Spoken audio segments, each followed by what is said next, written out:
سید فاروق اعظم مظہر جاہو جلال، جن کی ہیبت سے ہے اب تک کفر و باطل پر ملال، غیرت دین پیمبر باعث اوج کمال، عدل کی میزان ہے فاروق اعظم کا نظام۔ حضرت امیر المؤمنین خلیفۃ المسلمین حضرت عمر فاروق رضی اللہ تعالی عنہ کی شہادت کے سلسلے میں کچھ باتیں عرض کرنی تھی۔ آج یکم محرم الحرام ہے اور 1442 ہجری کا پہلا دن ہے، اسی لیے اور آج ہی کے دن مسلمانوں کے سب سے عادل حکمران اور سب سے زبردست انقلابی شخصیت اگر کوئی ہے تو وہ بلا کسی اختلاف کے امیر المؤمنین خلیفۃ المسلمین حضرت عمر ابن خطاب رضی اللہ تعالی عنہ کی ذات اقدس ہیں۔ آپ صلی اللہ علیہ وسلم کے زمانے کے بعد حضرت عمر فاروق، حضرت ابو بکر کا زمانہ آیا، پھر اس کے بعد حضرت عمر فاروق رضی اللہ تعالی عنہ باتفاق مسلمین خلیفۃ الرسول بنائے گئے، اور آپ کا زمانہ چل رہا ہے، مسلمانوں کو فتوحات ہو رہی ہیں، قیصر و کسریٰ کے دربار کو مسلمانوں نے آپ کے دور حکومت میں فتح کر لیا ہے، رومن امپائر جو اس وقت کی سب سے بڑی حکومت تھی اس کے حصے بکھرے کر دیے گئے ہیں، اس کے ٹکڑے ٹکڑے کر دیے گئے ہیں، اور آپ کے زمانے کے اندر ایک بڑا انقلاب پیدا ہوا ہے۔ عرب سے نکلے ہوئے وہ بدو جن کو اونٹ تک چرانا نہیں آتا تھا، آج 22 لاکھ مربع میل پر اسلامی حکومت کو قائم کر چکے ہیں، اور اسلام کا نام اور اعلاء کلمت اللہ کے فریضے کو انجام دینے کے لیے کوشش کر رہے ہیں، اور اسلامی افواج ایک طرف روم کے اندر اپنا جھنڈا گاڑ رہی ہے تو دوسری طرف اس ایران کے اندر اسلامی لشکر فتوحات حاصل کر رہا ہے۔ ایک مدت اسی فتوحات میں گزر جاتی ہے، اور پھر وقت موعود پر اللہ تعالیٰ کا یہ فیصلہ آ جاتا ہے کہ اب حضرت عمر فاروق رضی اللہ تعالی عنہ کا دور خلافت ختم ہونا ہے، اب آپ کو اللہ کی بارگاہ میں بلانا ہے، اور آپ نے روایات میں آیا ہے کہ آپ نے اس سال حج کے بعد دعا کی، اے اللہ میرے کاندھوں پر خلافت کا بہت زیادہ بوجھ آ گیا ہے، اے اللہ میں اس بوجھ سے سبکدوش ہونا چاہتا ہوں، میں آپ کی بارگاہ میں میں اپنے محبوب اور اپنے رفیق سفر حضرت ابوبکر صدیق سے ملنے کے لیے آنا چاہتا ہوں، اے میرے پروردگار میں اپنے اس خلافت کے بوجھ کو برداشت کرنے کے اب اہل نہیں رہا ہوں۔ یہ دعا کر کے حج کے بعد وہ مدینہ المنورہ پہنچتے ہیں، کچھ ایام گزرتے ہیں، اور کچھ ایام گزرنے کے بعد حضرت عمر فاروق رضی اللہ تعالی عنہ کے سامنے مغیرہ ابن شعبہ کا ایک غلام جس کا نام ابو لولو فیروز تھا، فارس کا رہنے والا تھا، وہ آتا ہے اور کہتا ہے کہ مجھے میرا مالک مجھ سے کام زیادہ کراتا ہے لیکن اور ٹیکس بھی زیادہ وصول کرتا ہے۔ تو حضرت عمر فاروق رضی اللہ تعالی عنہ نے اس سے پوچھا، مغیرہ ابن شعبہ رضی اللہ عنہ تم سے کتنا ٹیکس وصول کرتے ہیں؟ تو اس نے کہا 2 درہم ہر دن مجھ سے ٹیکس وصول کرتے ہیں۔ تو حضرت عمر فاروق رضی اللہ عنہ نے جواب دیا، تم تو اپنے فن میں بہت ماہر ہو، تم اچھے کاریگر ہو، تمہارے لیے 2 درہم کوئی بڑی بات نہیں ہے، تم 2 درہم ٹیکس دے سکتے ہو۔ تو وہ غصے میں نالا اور پریشان ہو گیا۔ پھر اس کے بعد حضرت عمر فاروق نے کہا، میں نے سنا ہے کہ تم چکیاں بہت اچھی بناتے ہو، تم چکیاں بنانے میں بڑے ماہر ہو، تو میرے لیے ایک چکی بھی بنا دو۔ تو اس نے کہا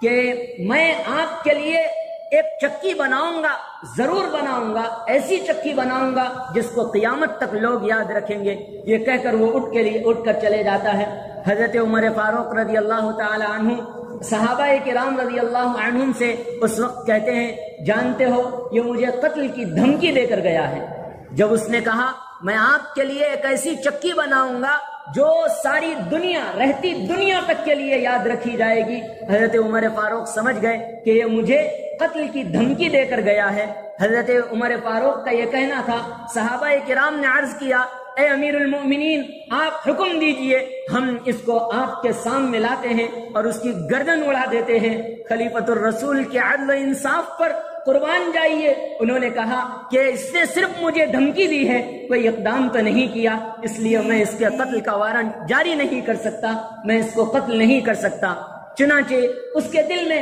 یہ حزن اور ملال تھا کہ حضرت عمر نے اس کی رعایت نہیں کی، اور یہ بھی تھا کہ ایران کے اندر مسلمان فتوحات حاصل کر رہے ہیں اور ان کی حکومت ٹوٹ رہی ہے، اس کی وجہ سے وہ غصے میں سخت ہو رہا تھا، اور وہ بطور منافق وہ آیا تھا، مجوسی تھا، وہ اسلام کو قبول کرنے والا نہیں تھا، بلکہ مجوسی اسے کہتے ہیں جس کو جو آگ کی پرستش کرنے والے ہوں، وہ آگ کی پرستش کرنے والا تھا۔ ایک مرتبہ 27 ذی الحجہ، بعض روایات میں آیا ہے 26 ذی الحجہ، حضرت عمر فاروق رضی اللہ تعالی عنہ فجر کی نماز پڑھنے کے لیے آگے آئے، فجر کی نماز پڑھانے کے لیے مصلی پر نبی کریم صلی اللہ علیہ وسلم کے مصلی پر امامت کے لیے تشریف لاتے ہیں، اور آپ کے بالکل پچھلے حصے پر، پیچھے بالکل قریب حصے پر ابو لولو فیروز اپنے کپڑے کے اندر دو دھاری خنجر تلوار، اپنے دو دھاری خنجر زہر میں ڈبا کر رکھا ہوا ہوتا ہے۔ آپ نے جیسے ہی اللہ اکبر کہا تو وہ آگے بڑھتا ہے اور آپ کے سینے مبارک پر 6 مرتبہ خنجر گھونپتا ہے، اور آپ حضرت عمر فاروق رضی اللہ تعالی عنہ زخم کی تاب نہ لا کر اس وقت زمین پر گر جاتے ہیں۔ حضرت عبد الرحمن ابن عوف رضی اللہ تعالی عنہ آگے بڑھتے ہیں اور نماز ادا کرتے ہیں، مختصر سی صورتیں پڑھاتے ہیں اور جلدی سے نماز ادا کرتے ہیں، اور جب اس کو پکڑنے کا ٹائم آتا ہے 5-6 صحابہ کرام اسی وقت میں نماز توڑ کر اس کو پکڑنے کی کوشش کرتے ہیں، تو وہ وہیں اسی خنجر سے اپنے سینے پر وار کر کے خودکشی کر کے قتل مر جاتا ہے۔ اس کے بعد جب جیسے ہی نماز کے بعد حضرت عمر فاروق رضی اللہ تعالی عنہ کو ہوش آتا ہے، اس وقت پوچھتے ہیں میرا قاتل کون ہے؟ تو کہا جاتا ہے آپ کا قاتل ابو لولو فیروز مجوسی ہے، بت پرست ہے، یہ آگ کی پرستش کرنے والا ہے، کوئی مسلمان نہیں ہے۔ تو حضرت عمر فاروق کہتے ہیں الحمدللہ، آج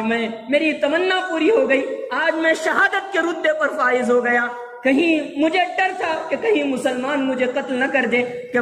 مجھے شہادت نہ نصیب ہو، آج مجھے ایک کافر نے قتل کیا ہے، اس کی وجہ سے میں آج ایک شہید بن کر اللہ کی بارگاہ میں حاضر ہوں گا۔ اور جب پتا چلا، حکیموں کو بلایا گیا اور آپ کے لیے دوا کا علاج کرنے کی کوشش کی گئی، اور اس وقت حضرت عمر فاروق رضی اللہ عنہ کو دوا پلائی گئی، دوا آپ کے زخموں سے باہر آ گئی۔ حضرت عمر فاروق سمجھ گئے کہ اب اللہ کا حکم آنا ہے، میری زندگی کی مدت ختم ہو چکی ہے۔ فوراً اپنے بیٹے حضرت عبداللہ ابن عمر کو بلاتے ہیں، کہتے ہیں خادم اسلام کی حیثیت سے حضرت عائشہ رضی اللہ تعالی عنہ کے پاس جانا اور ان سے کہنا عمر آپ کے سامنے بھیک مانگتا ہے، خادم رسول بن کر اپنے یار غار اور اپنے محبوب کے بازو میں سونا چاہتا ہے، اگر آپ اجازت دیں گے تو میری موت کے بعد مجھے اپنے حجرے میں جگہ دے دیجئے، مجھے اپنے حجرے میں میری قبر بنا دیجئے، میں وہاں رہنا چاہتا ہوں۔ حضرت عائشہ فرماتی ہے اگر عمر کے علاوہ کوئی اور اس جگہ کو مانگتا تو میں کبھی نہیں دیتی، کیونکہ یہ وہ شخص ہے جس کا مجھ پر احسان ہے۔ جس وقت مجھ پر تہمت لگی تھی، یہی وہ شخص ہے جو سب سے پہلے کہا تھا سبحانک ھذا بہتان عظیم، یہ بہت بڑا بہتان ہے۔ نبی کریم صلی اللہ علیہ وسلم کی زوج مطہرہ کا دامن کبھی داغدار نہیں ہو سکتا، اس لیے میں معذرت میں بس حضرت عمر کا فرمان قبول کرتی ہوں۔ حضرت عمر کا یہ فرمان، حضرت عمر کی یہ بات کو سن کر انہوں نے فرمان کو قبول کیا۔ حضرت عبداللہ ابن عمر آتے ہیں اور آ کر کہتے ہیں کہ ابا جان میں آپ کے لیے خوشخبری لاتا ہوں، زخم کی شدت ہے، اور پھر بھی اٹھ کھڑے ہوتے ہیں کہ حضرت عائشہ کے احترام میں مجھے لیٹ کر سننا گوارا نہیں ہے۔ بیٹھ جاتے ہیں، پھر سنتے ہیں کیا کہا، فرمایا کہ آپ کے لیے جگہ دے دی گئی ہے۔ حضرت عمر نے کہا الحمدللہ، میں اس وقت خوش ہوں، لیکن پھر کہا کہ جب میری آنکھ بند ہو جائے، میرے کان سننا بند کر دے، میرے پیر چلنا بند کر دے، میرا جسم ایک بے جان جسم بن کر رہ جائے، تو اس وقت مجھے جب کفن دے دیا جائے، مجھے دفنانے کے لیے حضرت عائشہ کے حجرے کے پاس جانا، میرا کپڑا کو میرے چہرے سے کفن ہٹانا اور ان سے پوچھنا، خادم اسلام عمر ایک مرتبہ پھر چاہتا ہے کہ حضرت آپ صلی اللہ علیہ وسلم کی معیت میں مجھے دفن کر دیا جائے۔ حضرت عائشہ اس وقت جواب دیتی ہیں اور یہ وصیت کرتے ہیں کہ اگر اس وقت حضرت عائشہ جواب نہ دے تو مجھے جنت البقیع میں دفن کر دینا۔ تو حضرت عمر رضی اللہ تعالی عنہ کی یہ بات سن کر حضرت عائشہ کہتی ہے نہیں نہیں، مجھے بخوشی منظور ہے۔ حضرت عمر فاروق رضی اللہ تعالی عنہ کو وہاں پر دفنایا جاتا ہے۔ حضرت صہیب رومی رضی اللہ تعالی عنہ نماز پڑھاتے ہیں 10 سال، تقریباً 10 سال خلافت کر کے، اور اسلام کی حکومت کو سارے دنیا 22 لاکھ مربع میل پر پھیلا کر یہ اللہ کا خلیفۃ الرسول اور اللہ کا محبوب بندہ جس کی بات سن کر اللہ تعالیٰ نے قرآن مجید کی آیات اتاری ہیں، جس کے بارے میں اللہ کے نبی نے کہا لو کان بعدی نبی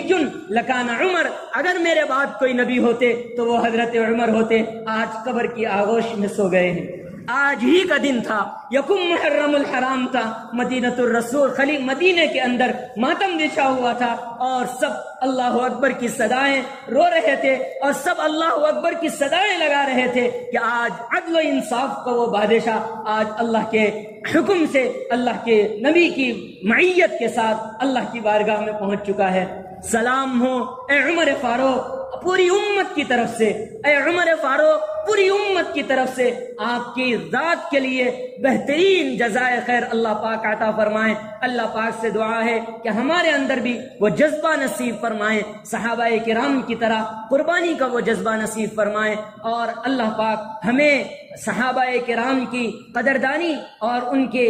ایک ایک خون کے قطرے جو انہوں نے اسلام کے لیے بہائے ہیں اس کی عظمت کا احساس اپنے دل میں پیدا کرنے کی توفیق نصیب فرمائے، آمین یا رب العالمین۔ وصلی اللہ تعالی علی نبینا الکریم محمد وآلہ وصحبہ اجمعین۔